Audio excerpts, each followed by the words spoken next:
So Suge is going to get released in 2001. You would have been running the label since 97, 98. 97. Yep, 97. So prior to Suge actually getting released, can you tell me what the atmosphere was at the label, what some of the plans were, and what kind of you had in mind for what Suge was going to do when he got out, and what actually happened versus what you hoped would happen? Yeah. Well, what actually happened was when he came home, we had no more lawsuits, not a one lawsuit. Only we didn't even have the Harry accusation made yet. The only thing that was pending over our heads was a RICO investigation, which when Suge came home in like October of that year, that we already had worked out, went and pled out to a misdemeanor failing to file taxes on the corporation on Death Row Records. That's all that was found after all of that, and in like November or something like 2001. Okay, so the plan was to find a new star, which that's always the plan. You're always looking for your next star. Because y'all look at most of these stars, none of them go that long, you know. They venture into other things.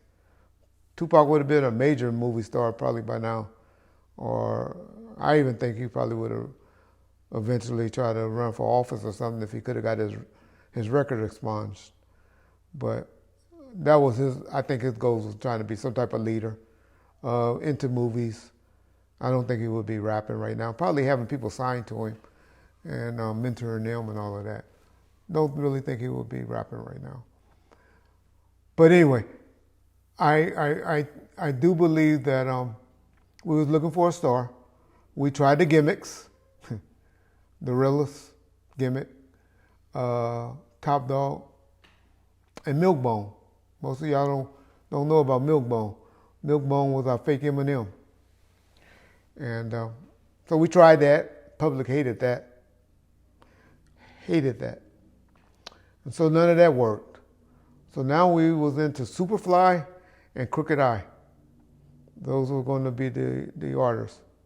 In my mind, this was Reggie talking. When Suge came on, he had a whole totally different game plan. He still had Crooked Eye on the team, but I mean, he had people like, Cisco trying to come through, the guy that did the Thong song. Lisa Left Eye, of course, she popped up and came through. Who else?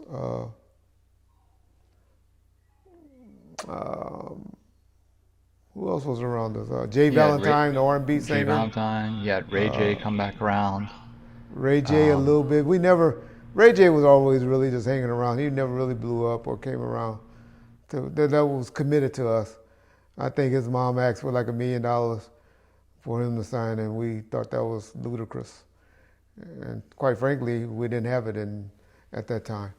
And so that wasn't going to happen. Keisha Cole was hanging around. She had came back around, but she hadn't blew up yet. So it was little stuff like that was the Suge's plan. My plan was only, to be honest, was Crooked Eye. And anybody that y'all saw on Chronic 2001, but really Too Gangsta for Radio. I was trying to hope one of those artists blew up off of that. I mean, I signed people from Texas, VK as a female rapper, SKG as a female rapper. We were looking. We put them on. We put Top Dog on that All About You video.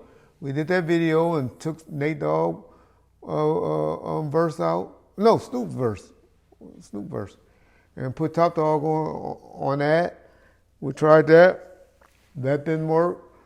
But yeah, we did the Cinderella video, with Top Dog. That worked for what we were trying to do. Most of y'all don't know, Snoop was about to blow back up before Bitch Please. He had this song by Dana Dane called Cinderfella that he had tried to put out, and we put that out at the same time, and radio was like, we ain't playing neither one of them. We ain't getting involved in that. We ain't working neither one of them. Yeah. And so that's all we was trying to do then, and that worked because radio wouldn't touch either one of them. So yeah, that was the plan. We did the DVDs. Nobody had did that before. That wasn't gold as far as selling DVDs through a company. I went out and found this company called Ventura Distribution out in Thousand Oak area, and they were doing the Billy Blank CDs. You know, the guy that used to work out and stuff like that, and they did a good job in putting that DVD out. That did real well for us. Then I went after that and had them do The Murder Was the Case and put it out on DVD. The CD, Murder Was the Case, the DVD, Murder Was the Case. That little 5 or 6 minute video. So yeah. Matter of fact, we need to put that up on our channel one day, John. That's under Simon Says Films / Suge Knight Films, which is my company. So if anybody try to strike it, I don't know about the music part. I don't know. We have to investigate that. We definitely should put it on Facebook Watch. Maybe something, because I own that DVD. That wasn't taken into bankruptcy. Okay.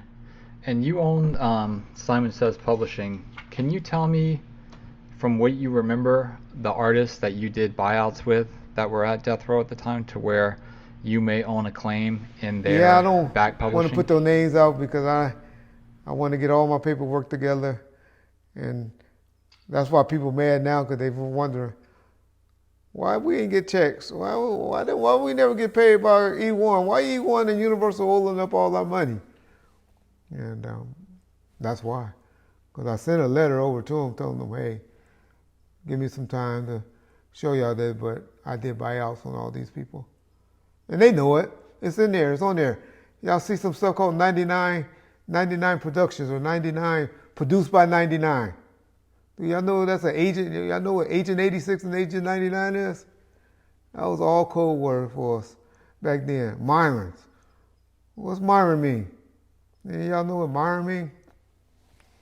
Y'all see those producers? Y'all ever heard of any producers called Myron? And y'all go look at all of these songs and Simon Said Productions and Big Simon and all that. Y'all don't know who any of those people are. Those are no such people. But it's somebody that owns all that. Somebody that got paperwork under all of that. And people got real cash for their rights on that because they needed it. Or they needed the opportunity. One thing we learned, there's a term out there, don't fatten the frog to feed the snakes. And so that was our thing there. We wasn't committing long-term deals to nobody. But we were going to see who blew up. And then from there you go and get. The only person that got over on me on that deal, especially when I let them get on a Tupac song, and I remember calling going off on them. Darren Vega, Crooked Eye, and Jim Giddens. And all three of those still my boys. I told them, y'all come and do a buyout. I'm buying out that song because I let them remix one of Tupac's songs and do some producer work on one of their songs. And those three niggas were smart enough. Somehow they got a hold of Molly. And then when they did public paperwork, I was like, how the hell y'all gonna do paperwork with them? And it's like, oh, we didn't know. I said, okay. All right. I think we unwinded it, but I remember there was the only three. They called AM7. They had some group called, some producer team they were trying to do. Y'all hit Crooked Eye up here, tell y'all 7 something? 777, I think. What was 777? 777, yeah. 777. Y'all see that? They were the only ones that were smart enough to do it. But yeah, other than that, all that stuff that wasn't done by either Johnny J or Tupac or something like that, Simon Says. And that money's been held.